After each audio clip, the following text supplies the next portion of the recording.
सूरत-हाल कायम की है। और आज भी बेशक पाकिस्तान 75 साल से खित्ता पीर पंचाल पे भी क्योंकि सबसे ज़्यादा तो खित्ता पीर पंचाल पे असर होता है जब भी कोई हिंदुस्तान और पाकिस्तान का बीच में कोई तनाव आता है, तो आज भी खित्ता पीर पंचाल के लोग बिना ज़ात बरादरी मज़हब फ़िरकापरस्ती के आज फिर हिंदुस्तान की आर्मी जो हमारी है, फ़ौज है, उसके पीछे हम लोग खड़े हैं, हमारे लोग खड़े हैं। कल भी मैं कैंपों में देखा, लोगों की एक ही बात है, उन लोगों ने कहा है कि भाई वंस फॉर एवर एक फाइनल फैसला हो जाए। 75 साल में हमारे बुज़ुर्गों ने भी यही दौर देखा, आज हम भी देख रहे हैं, कल आने वाली नस्लें ना देखें, एक बार फैसला हो जाए, जो कुछ होना आर पार जो होना हो जाए।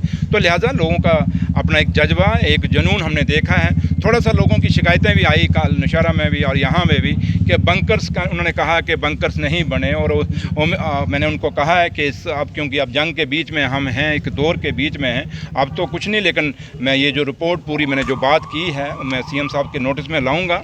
और मैं लोगों से यही आपके लोगों के माध्यम से अपील करूंगा कि इस जो आज ये दौर चल रहा है या 3-4 दिन से, हमेशा जैसे हमारे बुज़ुर्ग हिंदुस्तान की फ़ौजों के साथ खड़े रहे, शाना बशाना इस देश के तिरंगे को ऊंचा रखा, हम लोगों ने भी इस देश के तिरंगे को ऊंचा रखना है, इस देश को मजबूत करना है, इस जम्मू कश्मीर को मजबूत करना है। ये तभी होगा जब हम लोग इकट्ठे होकर उन ताकतों का मुकाबला करेंगे जो ताकतें हिंदुस्तान को या जम्मू कश्मीर को कमज़ोर करना चाहते हैं। सर, आज सुबह लाइन ऑफ कंट्रोल का दौरा किया है आपने, सुबह लाइन ऑफ कंट्रोल का दौरा किया जहाँ लोग मुतासर हुए, उसके बाद राजशीत कैंपर में भी आप गए, किस तरह के इंतजाम लगे और लोग जिनका नुकसान हुआ है किस तरह देखा, उन्होंने क्या उन लोगों की डिमांड रही? देखिए, मैं तो अभी सुबह जब मैं निकला था, मैंने पुंछ को जाना था और मुझे ये एडवाइस किया गया क्योंकि हालात पुंछ में अभी ठीक नहीं है, वरना मैंने पुंछ में, लेकिन अभी भी मैं कोशिश में हूँ कि ये रजौरी का दौरा करने के बाद मैं पुंछ में जाऊँ।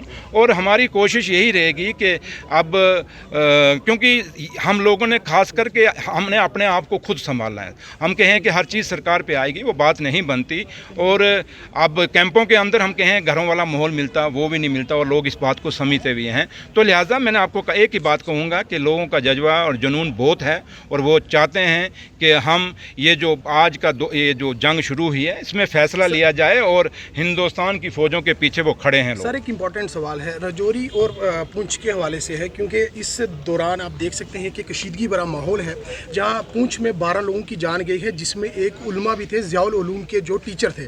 और उस टीचर पर जो है बीजेपी रजौरी यूनिट के एक लीडर ने रिमार्क्स दिए हैं कि वो भी दहशतगर्द था, वो भी दहशतगर्द है। रंजीत तारा नामी वो एक लीडर है जिसने इस पर रिमार्क्स दिए हैं। आप जानते हैं कि मोहम्मद इकबाल जो मौलवी थे ज़ियाउल उलूम में, उन पर रिमार्क्स दिए, तो क्या कहना चाहिए? देखिए, मैंने कहा कि ये देश मुनियों, ऋषियों, पीर पैगंबरों का है। ये मौलवी हों, चाहे संत हों, चाहे ऋषि हों, उन लोग जो लोग सीधा सुबह शाम उस भगवान, उस अल्लाह ताला के साथ अपनी पूजा में लगे रहते हैं, उनकी रिस्पेक्ट करनी चाहिए। और आज अगर किसी ने कोई बयान दिया है तो वो बचकानी हरकत है, मैं उस पर तबसरा नहीं करूँगा, क्योंकि देश इस समय देश की मकसद कुछ और है, हमारी फ़ौजों का मकसद कुछ और है।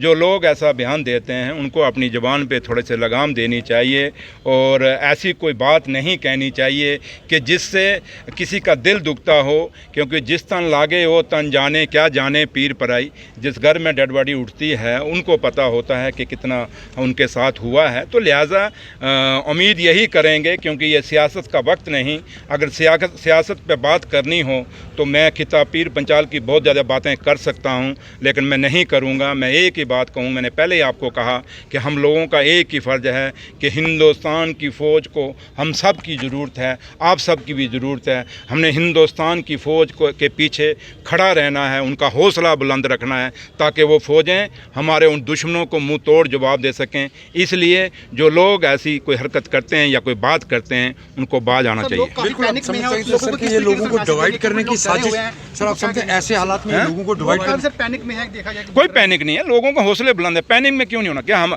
खित्ता पीर पंचाल के लिए कोई नई बात है? ये क्या 75 साल हमारे बुजुर्गों ने ये बात देखी है, ये गोला बारूद में हम खेले हैं, पढ़े हैं, बड़े हुए हैं, इसलिए हम उनमें से नहीं है कि पैनिक नहीं होना। हाँ, थोड़ा सा होता है लोगों को, लेकिन लोगों को कहो कि ये देश कुर्बानियों के बना हुआ देश है। हमें अगर भगत सिंह, राजगुरु, सुखदेव ना होते तो आज हिंदुस्तान ना होता। इसलिए पैनिक नहीं होना। हाँ, कोई ज़रूरत है अपने ऑफिसरान को बताइए। डिस्ट्रिक्ट एडमिनिस्ट्रेशन के साथ अभी मेरी 11:30 बजे मीटिंग है, वहाँ भी हम बात करेंगे। सिविल सोसाइटी के साथ भी मीटिंग है, बात करेंगे। इसलिए पैनिक वर्ड मेरे ख्याल शूरवीरों के लफ्ज़ ये कभी पैनिक नहीं होता। शूरवीर हमेशा मुकाबला करते हैं और देश का तिरंगा हमेशा ऊंचा रहता है। ऐसे हालात में इस तरह की बयानबाजी, मैंने कहा कुछ चीज़ें, आखिरी सवाल, इस तरह की बयानबाजी ऐसे हालात में मैंने कहा ना, अब देखिए मैं आपको एक रिक्वेस्ट करूंगा, मीडिया से भी रिक्वेस्ट करूंगा, ये बात ज़्यादा अब तबसरा करने का नहीं है। बात एक है कि लोगों के हौसलों को बुलंद रखिए, अपने आप का बहुत बड़ा रोल है, आप लोग भी वो बात चलाइए जिस बात से देश एक मुठ रहे, एकजुट रहे और अपने उन विरोधियों का मुकाबला कर सके, उन दुश्मनों का मुकाबला कर सकें जो हिंदुस्तान को टेढ़ी नज़र से देखते हैं। उनकी टेढ़ी नज़र को सीधा करना, उस पर बहुत शुक्रिया। तो सर